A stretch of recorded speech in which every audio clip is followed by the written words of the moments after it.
Hello, I'm excited to spend more time today talking to you about pool exercise. I love pool exercise for people who have injured or irritable joints. Pool exercise offers a really forgiving environment to move those sensitive joints in ways that are less likely to cause problems. The issue with pool exercise is sometimes we just don't have consistent access to a swimming pool. Maybe you own a swimming pool, but it's closed for winter. Or maybe you're the member of a club that has a pool, but every time it snows and ices outside, you can't get there to do your exercises. So I'm working on a series of videos that offer you land exercises or exercises you can do at home that offer similar benefits to the benefits you receive when you exercise in a swimming pool. My name is Roxanne Meldrum and I'm a physical therapist with PT Health Academy. Last week I did a video on exercises that you can do to lessen the swelling in your legs. People with swollen ankles or legs tend to really get good benefit from pool exercise because the pool actually helps with their circulation and can help reduce the swelling and allows them to exercise in a way that doesn't increase the swelling.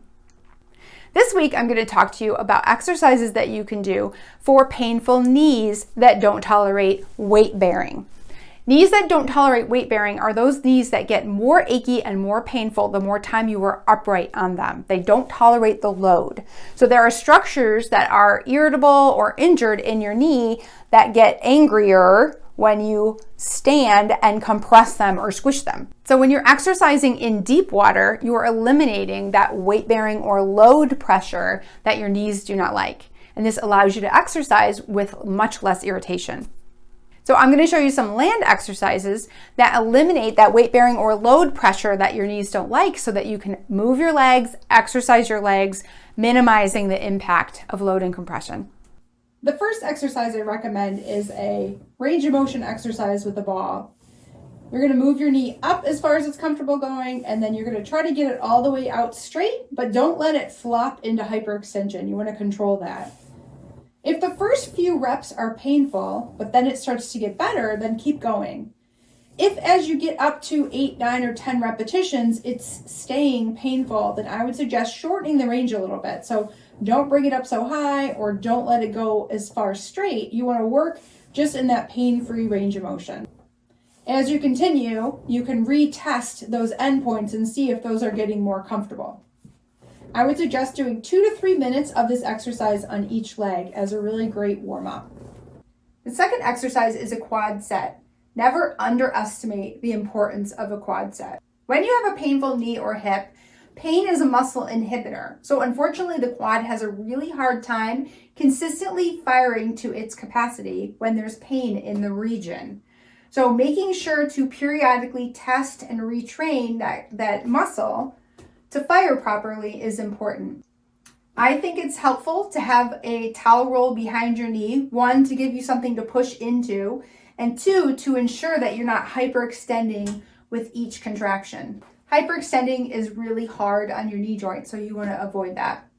You're going to tighten your muscle and push down into the towel. As you progress and get better at this, think about holding for a 10-second hold and release. And do that for 1 to 2 minutes on each leg.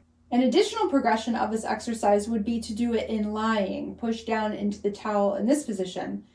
Your muscles strengthen in the range that you work them. So we want your quad to get good, strong, and firing well in this straight position as if in standing. The next exercise you're going to do is a bridge. First, start your bridge with a nice glute set. Really squeeze your butt. That ensures that it's your glutes that are doing most of the lifting and you're minimizing the compensation of your low back muscles or your hamstrings to do the work. And you're just going to lift up into neutral. Don't lift really high and hyperextend your low back.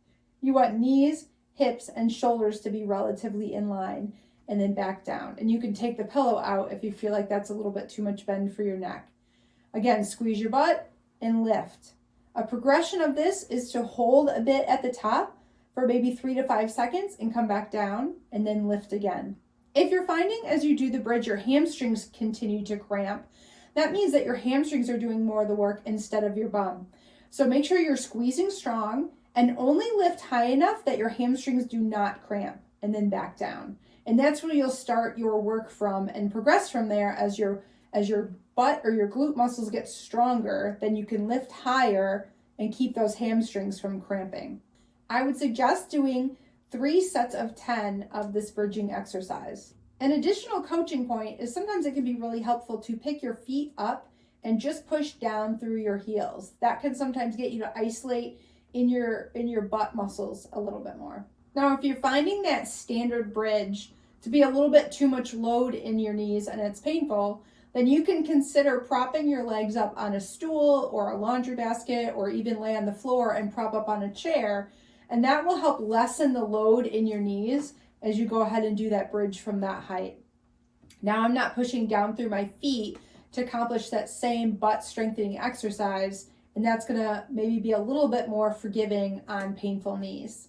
Now, because the mobility and strength in your hips is so important to the health of your knees, we're gonna cover a couple of exercises to work this region. The first one we're gonna do is just a butterfly maneuver with your legs. This really helps to open up your hips and improve the mobility there. Continue this exercise for 2 to 3 minutes.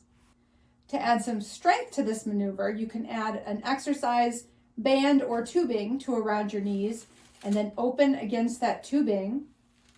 Holding for 3 to 5 seconds on the end is a nice progression, and working 3 sets of 10.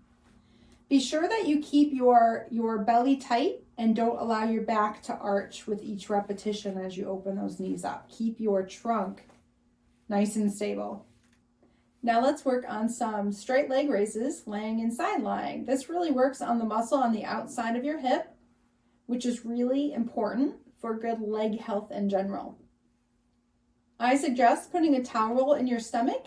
Without that, it's really easy to let your back really bend and move, and the muscles in this region doing the work instead of targeting those muscles at the side of your hip. So just put a little towel roll in your waistline. Make sure as you lift that your toe stays pointed straight ahead. If you're struggling with this, a lot of times you'll let your hip roll back and your toe point up.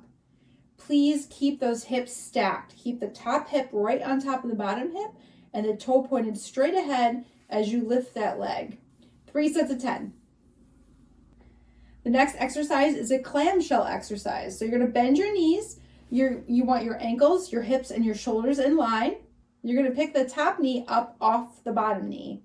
Don't let your body roll back as you lift that leg. Keep those hips stacked on top of each other. You can add challenge by tying the band around your knees and adding that extra resistance. Again, repeat for 3 sets of 10. If you have someplace where you can sit and let your legs comfortably dangle over the edge, you can actually add a little bit of traction to the joint at the end of your exercise. Joints that are irritated by compression or load often find relief with a little bit of traction. That's oftentimes why pool exercise is so comfortable, because pool imparts a little bit of traction to all your joints while you're exercising. The weight of your legs is actually adding some pull or traction force to your knees in this position. If you'd like a little bit more pull, you can put some heavy boots on your feet, or you can wrap a 3 to 5 pound cuff weight around your ankles just to add a little bit more pull as you sit and dangle. Swing your legs like you're sitting on a dock with your feet in the water.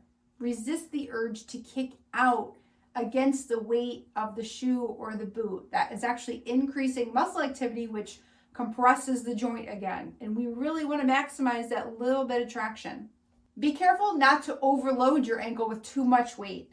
Eventually, you'll be adding too much stretch that actually may offset the traction you're getting on the structures and start to irritate structures that don't like that stretch. You could spend up to 5 or 10 minutes in this position, and you can also consider doing this to treat your symptoms if you do get pain in your knees when you're in weight bearing or standing for too long.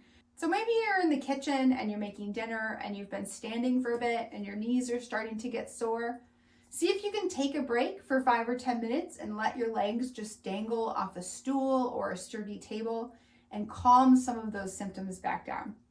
If you find that after this exercise routine, your knees are a little bit achy or sore, please feel free to put some ice on them for 10 or 15 minutes and tamp down some of that soreness. Remember, pain is a muscle inhibitor. So your muscles will actually not work to capacity if you've got pain in the joints around them. I hope you found this video helpful. If you did, please like and subscribe. It really does help my small business grow. If you're interested in more tips on how to help resolve knee pain, please check out this playlist of other videos that I've made on the topic. If you're interested in additional videos about exercises that you can do on land that offer the same benefits as pool exercise, then hit the notifications bell because I plan on doing more videos in this series and you'll get notified when I post those. Thank you so much for listening.